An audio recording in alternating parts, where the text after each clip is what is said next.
Bitcoin, Bitcoin. Bitcoin. Bitcoin. Well, Bitcoin. Bitcoin. I have some Bitcoin. Bitcoin has recently pierced into the consciousness of the mainstream. We've heard everyone from the likes of Joe Rogan, Elon Musk, to Kanye West talk about it, so much so that the word today has become a part of our lexicon. And yet, despite making its recent splash in mainstream media, majority of the world still don't truly understand Bitcoin. And I don't blame them because it's a very complicated subject. It took myself a lot of reading, learning, and watching videos before I truly finally understood how powerful of an invention Bitcoin is. And when I did, it felt like I was Neo in the movie Matrix when he finally came to his own epiphany. I know Kung Fu.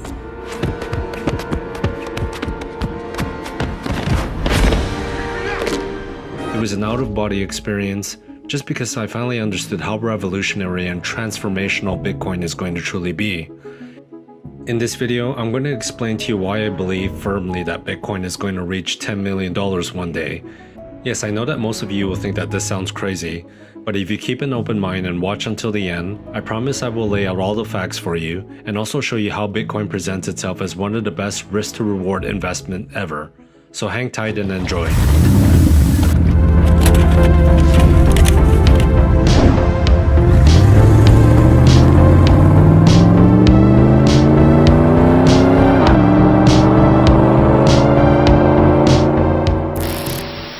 If you are relatively new to the space and find it really hard to gauge where Bitcoin's future lies, I totally get you because I was once there too.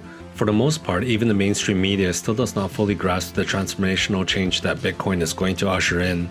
You see, we are still very early into this Bitcoin and blockchain story. Just think of it this way, to fully understand Bitcoin, one must not know only concepts of economy, history, finance, politics, but they also have to be pretty tech savvy. So let's start with the history of money. The short and quick version of it is that for thousands of years we relied on precious metals such as gold and silver for trading.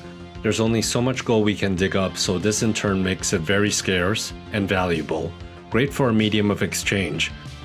However, one of gold's big problem is that it's not very portable and convenient to lug around with you, and gold is not very divisible, so eventually we moved on to minting coins out of gold and silver. And then later on, with the help of printing technology, we moved on to paper money that was still backed by gold. And for half a century, Americans were able to trade in their paper money for gold at the bank. This was commonly referred to as the gold standard.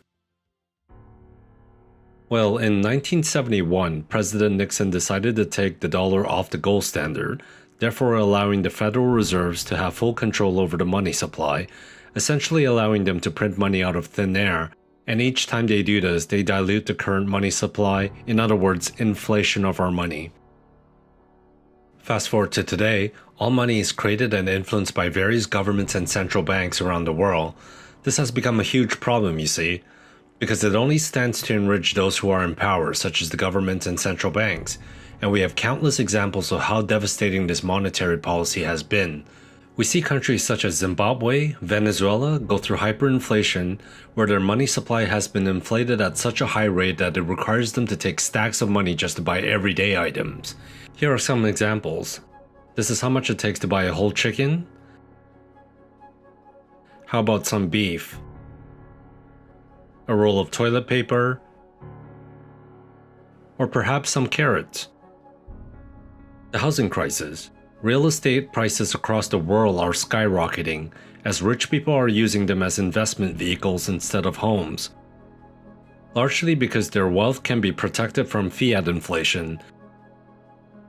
As a result, not only does this drive house prices way beyond their fair valuation, it also makes the rich become richer and the poor become poorer, as now they are also left out of the housing market.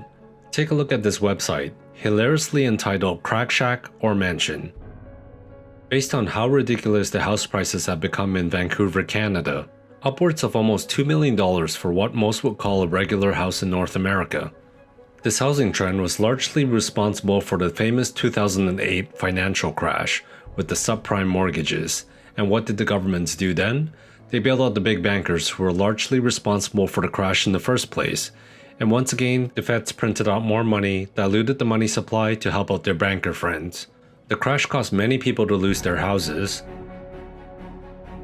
massive layoffs from their jobs, and families torn apart.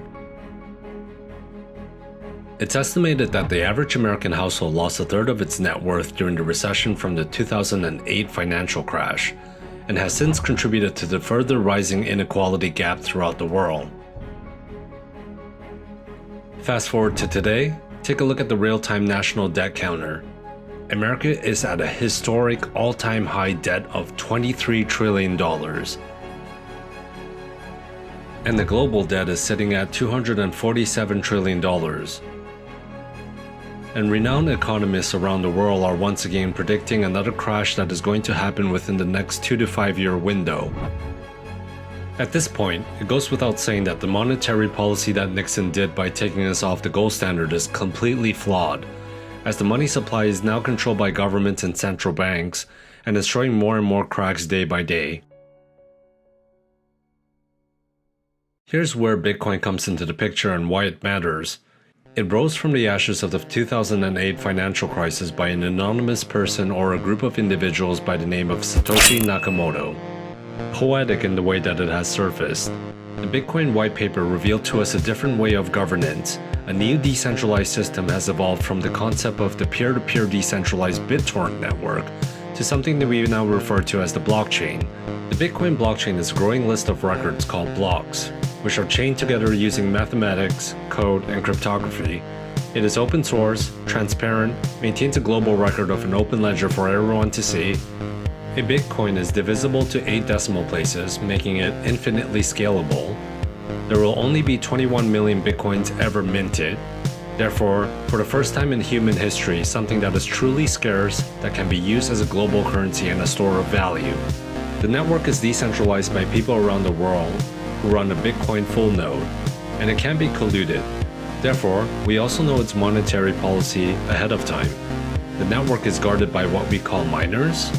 Like counterpart to the traditional gold miners, they too are run by different individuals or groups around the world. They are rewarded with Bitcoins by dedicating their computer power, which in turn protects the network from hackers. In fact, the network is so secure that its estimated combined computer power used to mine Bitcoin is equivalent to the top 500 supercomputers around the world. It is virtually impossible to hack and has a 10-year ongoing track record to prove it, which is a great achievement to say the least, as it stands to be the biggest online honeypot for hackers and thieves. So hopefully now you understand a little of what makes Bitcoin so important. It is quite a lot to take in at first, which is why I firmly believe that we are barely into the first inning of this revolution. At this point of Bitcoin's existence, it is mostly misunderstood and highly underrated. In my opinion, Bitcoin is at the stage where the internet was in the early 1990s. Remember the rudimentary sounds your modem would make every time you wanted to connect to the internet? Needless to say, the internet had a lot of hurdles back then. Just like how Bitcoin is today, a lot of people used to underestimate how much the internet would develop. Fast forward to today, roughly 30 years later, we have companies like Google, Amazon, Apple, YouTube, Twitter, Facebook, Instagram, Uber, and all because of the internet. It surpassed all of our wildest expectations. We do our shopping online, book vacations, find out reviews for restaurants we want to go to, hotels, search for romantic partners. Basically, the internet is ubiquitous with our daily lives today. We are still in the early days for Bitcoin, as most people are still going to take time to learn and discover just how important this technology is going to be for humanity. This is why we hear so many misconceptions such as, Bitcoin is too slow, it can't scale enough to support a global economy. It uses too much energy. It's only used by criminals. It's the MySpace of cryptos. This is a process like the internet was in the heydays. It's going to take a little bit of time for the mainstream to figure out. However, because of how interconnected we are today and how much easier information flows through technology, social media, and just the internet in general, Bitcoin and cryptocurrencies will mature much quicker than the internet did. The differences between the internet and the World Wide Web. The differences between commercial online services such as the Microsoft Network, Prodigy, or America Online, and the internet. How to get connected to the web. how to use something called a web browser to navigate the web, what a web page is, and how to search, locate, and download all types of files, from information files to video and audio files. What is Internet anyway? Internet is that massive computer network, the one that's becoming really big now. What do you mean? That's big. How does one? What do you write to it like mail? No, a lot of people use it and communicate. I guess they can communicate with NBC writers and producers. Allison, can you explain what Internet is? Cryptocurrency is a let's see, how do I do this? Because if you can't describe it, I know, we're I'm sunk. trying to think about the Bitcoin, but they question it because what is it based on? It's sort of a, One of the joys was kind of watching Anderson trying to wrap his mind around this thing. There's no actual coin. that is true. That is something that trips I people know up. this is a dumb question, but No, I no. can't get past that. It took me a little while too. I'm so antiquated, I can't imagine things that do not have a physical component. It's really abstract for a lot of Don't people. patronize me. Horse and buggy, in the early days of the earliest automobiles, people who were buying some of the early cars were being asked, why do you need the car? The horse and buggy work just fine. And those early cars were really slow. But people who wanted to have cars needed infrastructure like roads and services like gas stations in order for cars to truly take off. The same thing happened, and we know how that ended. And the same thing happened with the internet in 1995. You used to see this old school computer. Imagine, or 1994, 1995, imagine if on that day I would have told you, hey, fast forward, you're gonna have a small device in your pocket, you'll be able to download a 2-hour movie, watch it on demand, shop for groceries, interact for free with all of your friends and family, call them for free on Skype, find an apartment anywhere in the world, summon a ride on demand. You would have told me I was crazy, rightfully so, because you would have pointed out, my modem can't stay connected long enough to get out a single email. The same is true of crypto. We are in the dial-up days. And the critics out there confuse the current state of innovation with the end state of the innovation. And I think that's one of their biggest mistakes. Why would they assume the innovation would all stop right now? I mean, complaining about crypto today, one journalist said, and complaining about how slow and how it works today is like complaining in 1994 that the internet didn't have Netflix. So let's talk about the big figures in media today that is staunchly against Bitcoin. Let's start with Warren Buffett. The world's third richest man has gone on countless media rants calling Bitcoin everything from rat poison squared to how it's only for charlatans. About 5 years ago, we asked Charlie Munger, we were sitting right there, what he thought of Bitcoin, and he said, rat poison. Back then it was about $100+ per Bitcoin. Today it's 9,000. Is it still rat poison? Well, probably rat poison squared. Upon a quick Google search, we find out that Warren Buffett's company, Berkshire Hathaway, has over 40% of their portfolio in legacy financial banks. Not to mention, he's also overlooked Google, Microsoft, Apple, and Tesla in the past. Next on the list, Congressman Brad Sherman. He's attempted to call for a bill to ban all cryptocurrencies, including Bitcoin. Considering how much Wall Street and Silicon Valley has invested into this industry, his attempt is naive at best. I look for colleagues to join with me in introducing a bill to outlaw cryptocurrency purchases by Americans so that we nip this in the bud. A further look into Mr. Sherman's background, we quickly find out that his largest campaign donors come from, you guessed it, big banks. Finally, the infamous CEO of JP Morgan, Jamie Dimon, who's had constantly gone out of his way to trash Bitcoin, calling it a fraud to a vehicle for criminals. I could care less about Bitcoin. I don't know why I said anything about it. If you're a criminal, great product. I mean that. One of the more obvious ones, Jamie Dimon is the CEO of the biggest of the big four banks and formerly a board of director of the Federal Reserve Bank. What we can learn from this is that these guys from the old financial world stands to have a lot to lose as Bitcoin continuously creeps into the mainstream, Remember, these guys are not dumb, they are masters of public relations. Asking these guys what they think about Bitcoin would be like asking a taxi driver his view on Uber, or Blockbuster's opinion on Netflix. Now let's flip the tables around and see what the smartest minds around the world are saying about Bitcoin. You believe that Bitcoin is going to be the world's single currency, or you hope that it is going to be the world's single currency. And I think we've seen massive value creation. Blockchain got recognized because of Bitcoin. It was a fundamental technology for Bitcoin. What an incredible thing Bitcoin is. It's still here working after I don't know how many years it's been, and it hasn't need to be changed, and it's not owned or controlled by any company. So Just let me tell you where I'm at with money right now because of Bitcoin. I've been a gold bug, like I said, since '72, and the way I see the world today with Bitcoin is that there's three kinds of money. There's God's money, which is gold and silver, again, atomic number 79 and 47.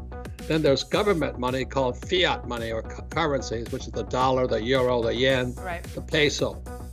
And the third type of money now is cyber money, which Bitcoin and Ethereum and those guys are the most famous. It's really about what's real. You know, is money fake or is it real? And I think, so the choice, when I talk to people, I said, what do you think will be here in 2040, approximately 22 years from now? Will gold still be here? Well, it's been here since eternity. Will the dollar be here? Right. I don't think so. And will blockchain be here? I think so. So that's really the way I look at the world of money and currencies, is what's going to be here in 22 years. So back to the internet, I believe the internet will have a native currency. Really? It'll have a native currency, and I don't know if it's Bitcoin. I think it will, because just given all the tests it's been through and the principles behind it, how it was created, and it was something that was born on the internet, that was developed on the internet, that was tested on the internet. It is of the internet. Well, Bitcoin is exciting because it shows how cheap it can be. Bitcoin is better than currency in that you don't have to be physically in the same place. And of course, for large transactions, currency can get pretty inconvenient. The Bitcoin technology is key, and you could add to it, or you could build a similar technology where there's enough attribution that people feel comfortable. This has nothing to do with terrorism or any type of money laundering. What excites you right now? What can you look at in the world today that you feel like, wow, that is a good idea, or that is really where the growth story is? I think there are these pockets in biotech that I find like that. You know, the one other one that I've been looking at a lot more have been the cryptocurrencies, and while I'm skeptical of most of them, I do think people are a little bit are maybe underestimating Bitcoin. It's like a reserve form of money. It's like gold, and it's just a store of value. You don't actually need to use it to make payments. And it's been, there's about $70 billion worth of Bitcoin in the world. There's $9 trillion worth of gold, and if Bitcoin ends up being the cyber equivalent of gold, it has a great potential that's very underestimated. That's very underestimated. That's very underestimated. Well, people question it, and I know there's been so much debate about Bitcoin, but they question it because what is it based on? I mean, you see that the dollar is based on, the trust of the Treasury, the trust of the U.S. government. What is Bitcoin based on? Well, the argument it's based on the security of the math, which tells you that it can never be diluted by a government. It can't be hacked, and it's a form of money that's absolutely that's secure in an absolute way. It's hard to mine. It's actually harder to mine than gold, and so in that sense, it's more constrained. Because there's a finite amount that are going to be made. Yeah. Right. There's 21.9 million Bitcoins that are going to be made, and if enough people hold and don't sell, and enough people borrow to buy, just like we saw in the stock market, because look. And so, so there's scarcity. So it's point being scarcity sells. Yes, right. And there's no greater defined scarcity than Bitcoin and Ethereum. Do you own any of the? Okay. Yes. Right now, it is believed that the total money supply of all fiat currencies around the world is somewhere around $80 trillion. if you consider M1, M2, M3, if you add them all up around the world. And I strongly believe that that number is artificially diluted and artificially kept small, because essentially by continuously printing, governments are disincentivizing the world and disincentivizing investors and even average people to store too much money in currency. And they're doing this because if I take $100 and I put it in my bank account, as they print money, that $100 loses purchasing power every single year. For sure. I mean, every single day where the money creation occurs, see, it's interesting because the cost of creating that money for the government is near zero. All it takes is just a push of a button, right? But essentially, every single unit of fiat currency that gets created reduces the wealth of the fiat holder around the world. And Bitcoin is an unimaginably new phenomena where, for the first time, nobody can seize your wealth. Not just directly, like they did with gold in the 30s, but just like they do with stealth inflation in fiat. Nobody can print more. And for the first time, you have this currency that you can have full, or at least very strong confidence that for the rest of your life, the percentage of the money supply of this entire system will always remain the same, which really is completely unprecedented, because even with gold, you don't have that. This current system, because the money is constantly getting diluted, people like surgeons, artisans, dentists, etc., engineers, they either have to play part-time investors on the side, or they have to sort of outsource those services to registered investment advisors and brokers, etc. And that's part of the reason why the financial system is much bigger than it has to be, why Wall Street is just a ginormous part of the world's economy.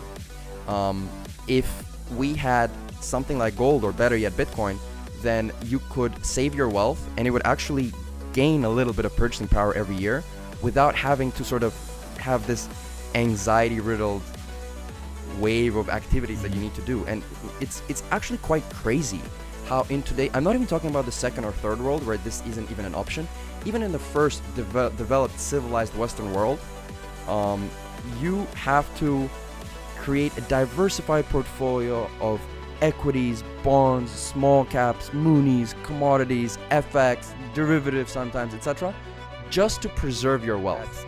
When all is said and done, Bitcoin will be the second or the third single biggest asset class, the single biggest asset in the world. Maybe real estate. Here's the way I look at it. There is about $100 trillion worth of fiat currency out there. Okay.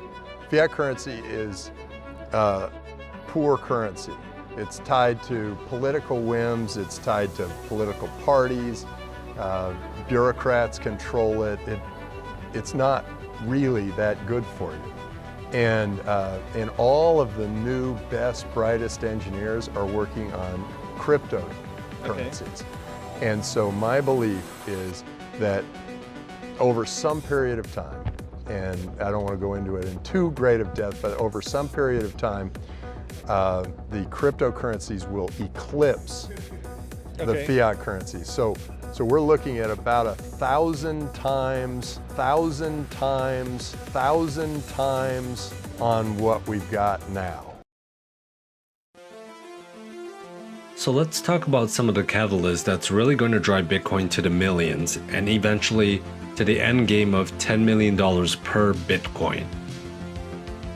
First and foremost, the global debt right now is sitting at $247 trillion. This is obviously unsustainable, and as governments and central banks continually to enrich themselves and devalue the purchasing power for everyone else, people will start to learn about the monetary system, especially in today's age where information is widely available.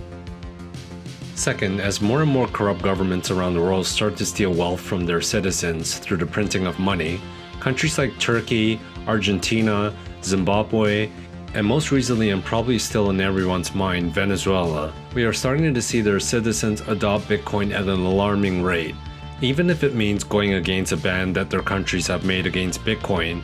Due to how widespread technology is now, people are using their smartphones to trade and even setting up computers to mine Bitcoin. Third, Wall Street and the big institutions. In the last 2 to 3 years, we have started to see some of the biggest, most powerful financial giants in America setting up on-ramps for the future of Bitcoin.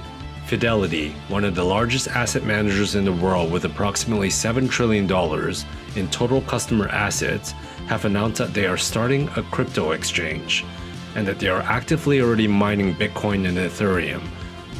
TD Ameritrade, with an astonishing 11.5 million client accounts and assets over $1.3 trillion, have just launched a cryptocurrency trading platform. The Canadian Pension Plan Board, with over $328 billion in assets, are looking into Bitcoin and other cryptocurrencies. The Yale Endowment, David Swensen, perhaps one of the most revered and respected trend-setting investor in the world, has recently declared their first $400 million fund into Bitcoin and cryptocurrencies. The New York Stock Exchange, the world's largest exchange with a market cap of $30 trillion, has announced that they will soon launch their backed Bitcoin cryptocurrency exchange. Keep in mind that these are some of the biggest financial players in the world who have only recently started to declare that they are building the on-ramp for Bitcoin and cryptocurrencies. Fourth, the big businesses. They are starting to make their moves too. Facebook is launching their own cryptocurrency that is set to come out in 2020. Furthermore, Mark Zuckerberg has held talk with his longtime rivals, the Winklevoss twins. This is all in an effort to help push forth their new Facebook crypto.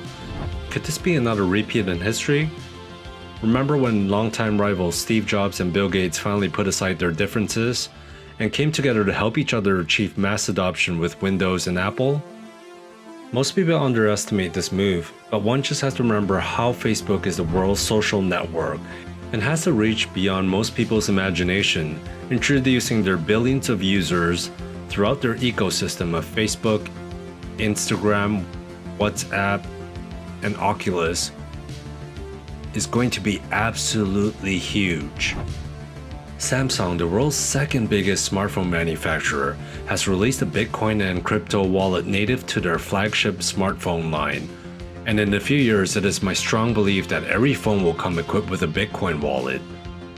And then we have companies who are starting to accept Bitcoin as payment, especially beneficial for them as an alternative to the high fees that credit card companies like Visa and MasterCard shave off each transaction.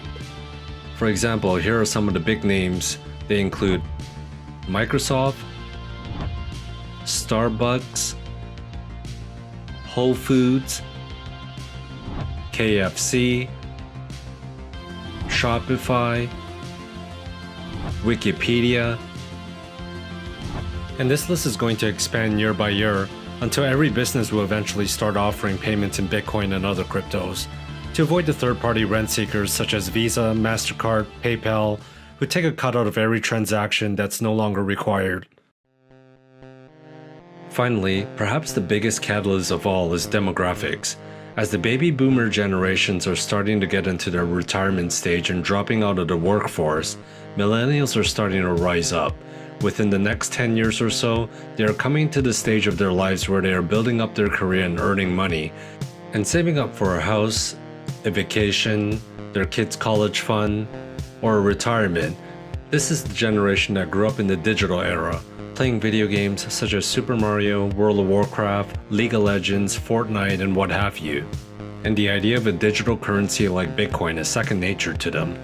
In addition, millennials also happens to be the generation that witnessed the impact that the 2008 financial crisis had on their parents and the rest of the world, and are all too well familiar with the growing fiat hyperinflation that's happening around them. So naturally, they grew up with a healthy distrust of governments and banks. And this demographic is maturing to becoming the biggest generation with wealth. So put that into perspective. I've been doing research, and I've worked at various firms. I started off at Kidder Peabody, then Salomon Brothers, then JP Morgan. Blockchain is a millennial story. And I'll explain why I think that if millennials adopt this the way we think they are, this is not the internet bubble. This is a lot more like emerging markets becoming an asset class. I think that's really the appropriate analog. This is very largely a millennial phenomenon.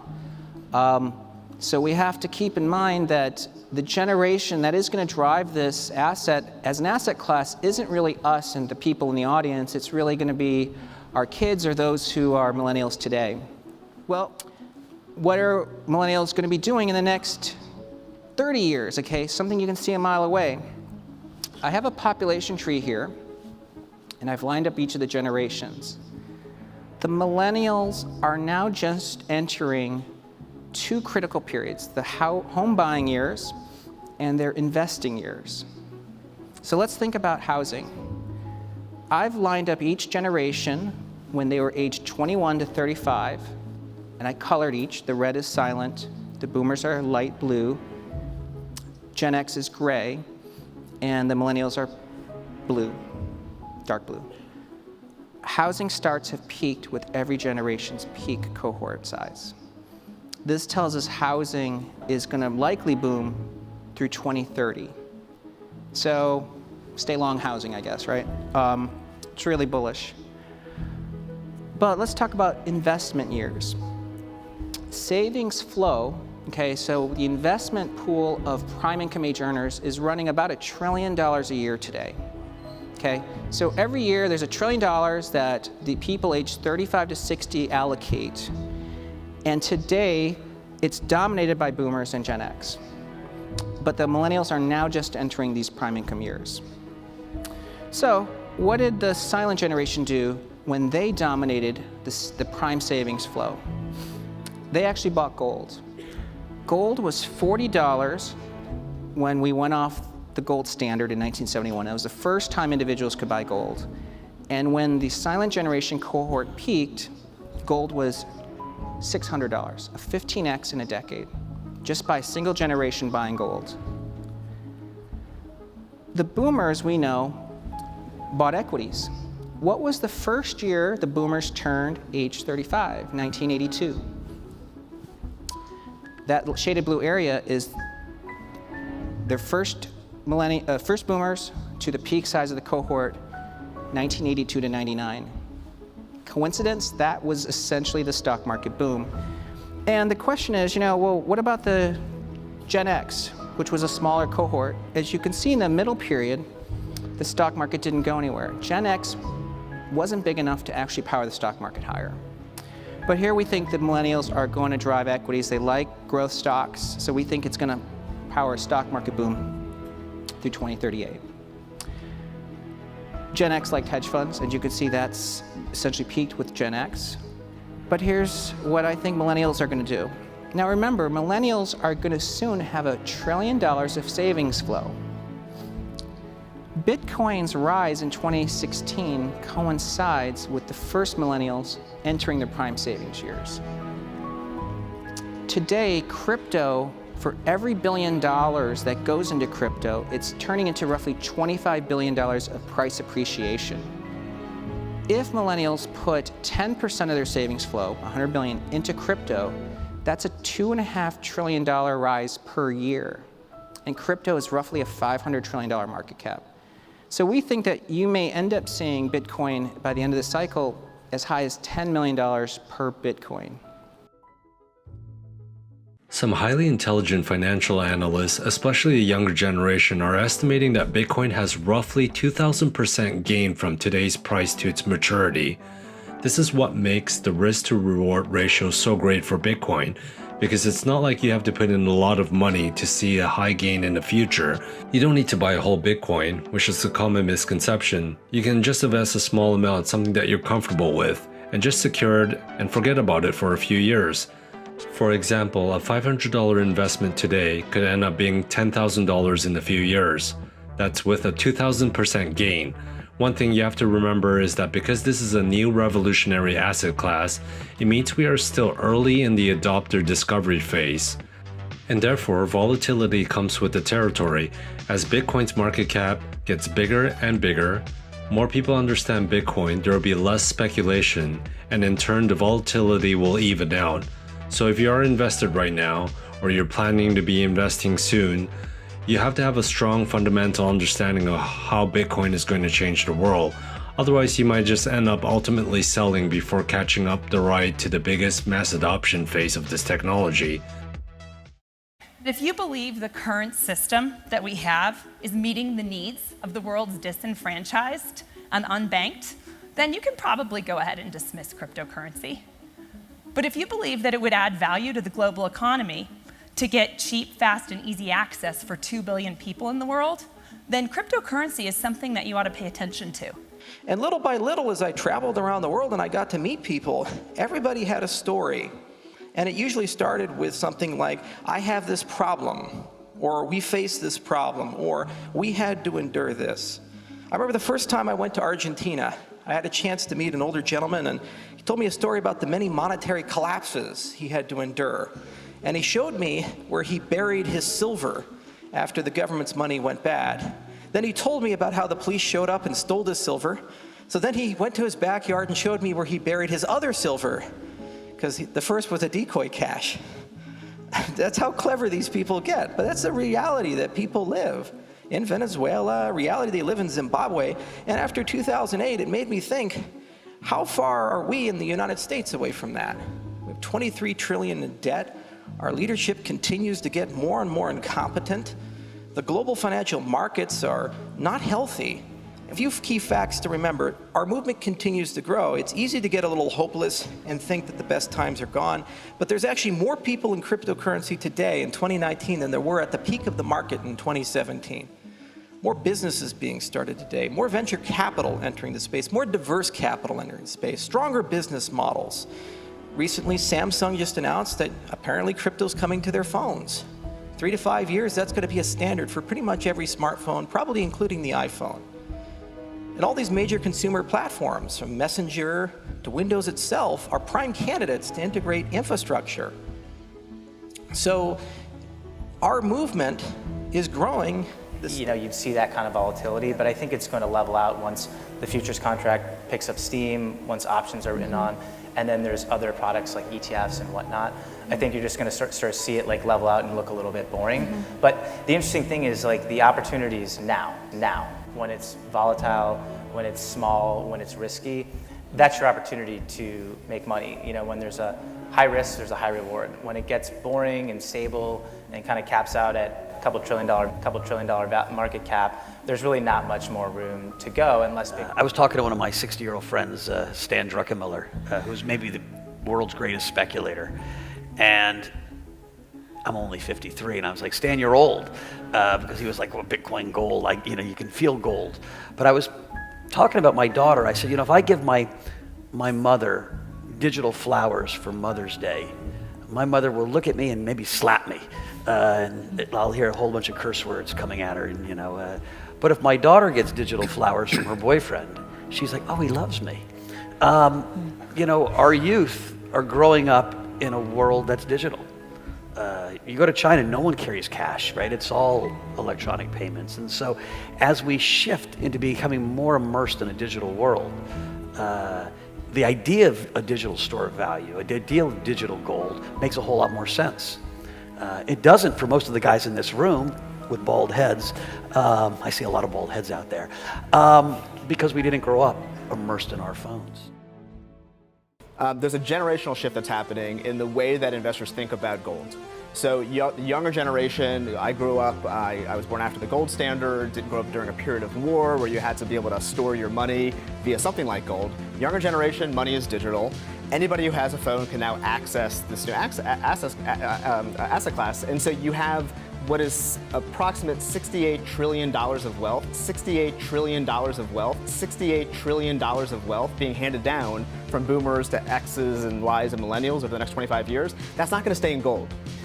You have actual investors that you're advising. Would you ever put them in a Bitcoin ETF? Well, it's interesting. When we talk to our younger clients, we have a core gold allocation in our portfolios, and they'll ask about that and say, well, what about crypto?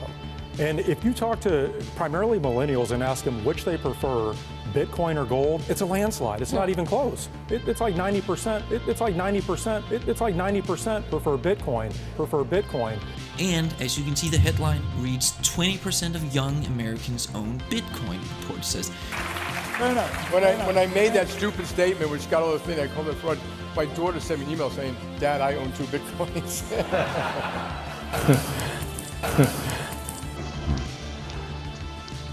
Do you know who Satoshi Nakamoto is? I know this one. So it was the anonymous person that made Bitcoin. It's kind of like a futuristic item, you know what I mean? I think it's viable. I don't know. Like, I feel like people are gravitating more towards it.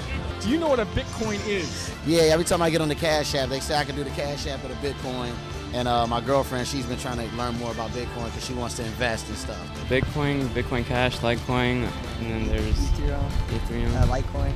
So is it kind of like the fear of change? People are just scared because it's new and like you can't touch it? Yeah, it could potentially, you know, upset the traditional banking traditions and things like that because you don't actually need a bank Got it, okay. to use it or exchange it. That's a bit scary but exciting. Oh, cool. What do you think is the future of Bitcoin?